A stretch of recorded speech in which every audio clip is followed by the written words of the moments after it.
জয় শ্রীকৃষ্ণ। সবাইকে বলবো যারা উপস্থিত আছেন একটু শান্ত হয়ে বসতে। সবাইকেই বলছি, মঞ্চে যারা আছেন পেছনে একটু কথা বলছেন, মঞ্চে যারা আছেন পেছন দিকে একটু শান্ত হয়ে বসুন। সবাইকেই বলছি জয় শ্রীকৃষ্ণ। আমি বলবো জয় যাদব, আপনারা সবাই একবার বলবেন জয় মাধব, একসাথে সকলে জয় যাদব, জয় মাধব, জয় যাদব, জয় মাধব, জয় যাদব, জয় মাধব। সম্মানিত অতিথিবৃন্দ যারা মঞ্চে উপস্থিত আছে এবং শ্রদ্ধেয় বয়োজ্যেষ্ঠ সকলকে আমার প্রণাম। এবং আমার মঞ্চের সামনে আমার নারী শক্তি মা ভাই ও বোনদের সকলকেই আন্তরিক শুভেচ্ছা জানাচ্ছি। বেশি সময় নেব না, কিছুক্ষণে একটু নারী শক্তি নিয়ে একটু বক্তব্য রাখবো, একটু সবাই মন দিয়ে শুনবেন। আজ এই গৌরবময় মঞ্চে একজন যাদব নারী হিসেবে ছোট্ট কিছু বক্তব্য রাখতে পেরে নিজেকে খুবই সৌভাগ্যবান মনে করছি। আমি আজ শুধু নিজের জন্য নয়, আমাদের সামনে উপস্থিত সমস্ত নারী শক্তির হয়ে কিছু বলতে চাই, তাদের কণ্ঠস্বর হতে চাই। নারী ক্ষমতায়ন কোনো আজকের নতুন ধারণা নয়, এটি আমাদের সভ্যতার শিকার প্রতীক।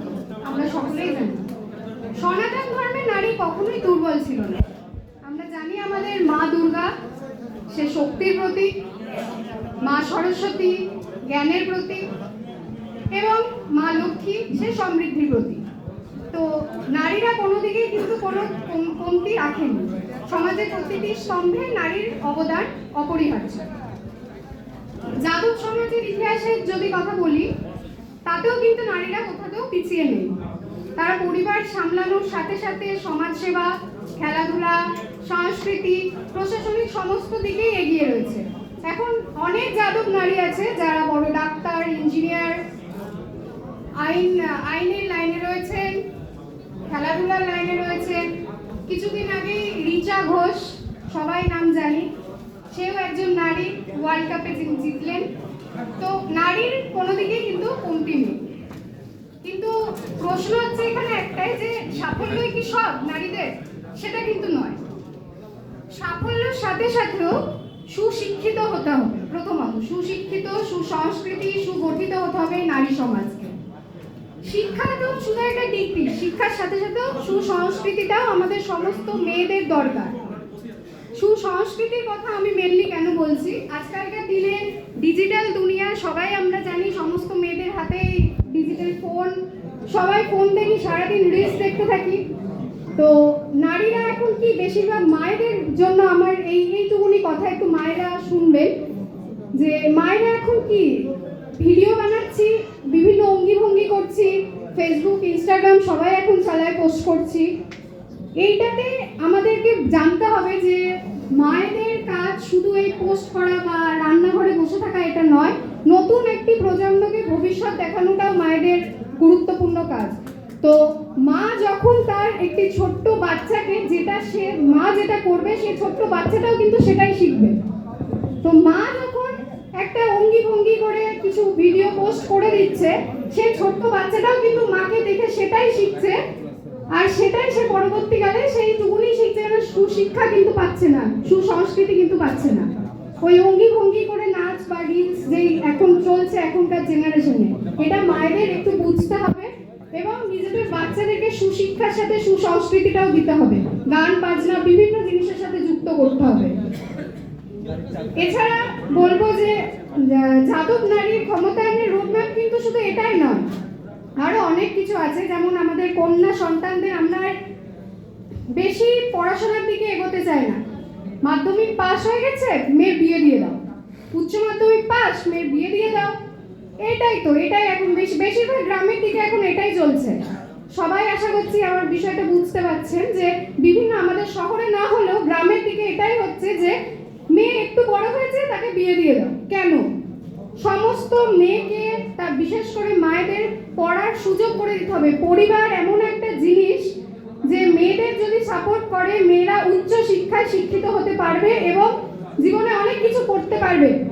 তাই আমরা বলবো এখানে বাবারা, কাকারা যারা আছে, পরিবারকে বিশেষ করে একটা মেয়েকে সাহায্য করতে হবে, তাকে উচ্চ শিক্ষায় শিক্ষিত করতে হবে। একটা মেয়ে যদি উচ্চ শিক্ষায় শিক্ষিত হতে না পারে, তাহলে সে রাস্তায় চলা থেকে শুরু করে বিভিন্ন আরো কাজকর্মে সে এগোতে পারবে না। বিয়ে দিয়ে দেওয়াটাই লাস্ট অপশন নয়, এটা আমাদের সকলকে মাথায় রাখতে হবে। তো দক্ষতা, আত্মনির্ভরতা, আত্মমর্যাদা, নিজেদেরকে বিভিন্ন দিকে এগিয়ে নিয়ে যেতে হবে। তৃতীয়ত, যে আমরা আইন সম্পর্কে বিভিন্ন মেয়েরাই বিভিন্ন এখন জিনিস ঘটছে যেগুলোতে পিছিয়ে পড়ি এবং বলতে ভয় পায়।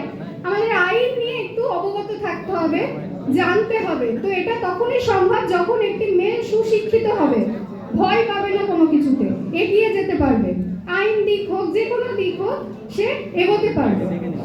তো বাস্তবতা একটাই যে যাদব নারীরাও আছে, নানা আইনি ও সামাজিক চ্যালেঞ্জের সম্মুখীন হন। অনেক ক্ষেত্রে তারা নিজেদের অধিকার জানেন না, তাদের কিন্তু নিজেদের অধিকারটা জানতে হবে। আবার অনেক ক্ষেত্রে জানলেও সামাজিক চাপে তারা প্রয়োগও করতে পারে না, যে ভয় পাচ্ছি, বলতে পারছি না। তো ভয় পেলে হবে না, আইনের সাহায্য নিতে হবে যে কোনো পরিস্থিতিতে, খারাপ পরিস্থিতিতে, বিশেষ করে বিভিন্ন খারাপ পরিস্থিতিতে আইনি সাহায্য নিন। আর মায়েরা মেয়েদেরকে উচ্চ শিক্ষায় শিক্ষিত করুন, সুসংস্কৃতি দিন, তাদের আরো জানান যে কিভাবে তারা জীবনে এগোতে পারবে। যে আজকের সময়ে বেশিরভাগ বাচ্চা মেয়েরা আবেগ, ভালোবাসা এবং বিশ্বাসের নামে কিছু ক্ষেত্রে আমাদের কন্যারা প্রতারণার শিকার হন। অনেক ক্ষেত্রে লাভ দেওয়ার যে জিনিসটা আমরা জানি, তো সেখান থেকে একটু মেয়েদের জানান যে কিভাবে এই জিনিসটায় থেকে নিজেদেরকে ঠিক করে রাখতে পারে, যাতে প্রতারণার শিকার তারা না হয়। তাই আমাদের মেয়েদের শেখাতে হবে ভালোবাসা জিনিসটা অন্ধ নয়, এটা একটা সচেতন। তো সম্পর্কের আগে সম্মান, নিরাপত্তা ও ভবিষ্যতের দায়িত্ববোধ, এই তিনটে জিনিস প্রত্যেকটা মেয়ের মাথায় ঢুকিয়ে দিতে হবে যে সম্পর্কের আগে সম্মানটা মেন, তার নিরাপত্তাটা মেন এবং ভবিষ্যতের দায়িত্ববোধ, এই জিনিসগুলো মাথায় রাখতে হবে। বিশেষ করে সমস্ত মাদের তার কন্যা সন্তানদের বোঝাতে হবে। শেষে আমি কথায় দৃঢ়ভাবে বলতে চাই যে যেদিন যাদব নারীরা শিক্ষা, আত্মবিশ্বাস ও আত্মমর্যাদার দৃঢ়ভাবে দাঁড়াবে, সেদিন যাদব সমাজকে আর কেউ পিছিয়ে রাখতে পারবে না। ছেলে মেয়ে সবাইকে সমাজে এগিয়ে যেতে হবে, মেয়েরা যেন কখনো পিছিয়ে না থাকে। চলুন আমরা সবাই মিলে এমন এক সমাজ গড়ি যেখানে কন্যা কোনো বোঝা নয়, কন্যা হলো শক্তি। কন্যা কোনো রকম বোঝা নয়, কন্যা শক্তি। যেখানে নারী অবহেলিত নয়, নারী নেতৃত্বে, নারী যেন নেতৃত্বে থাকে। জয় যাদব, জয় মাধব, জয় শ্রীকৃষ্ণ। ধন্যবাদ জানাই।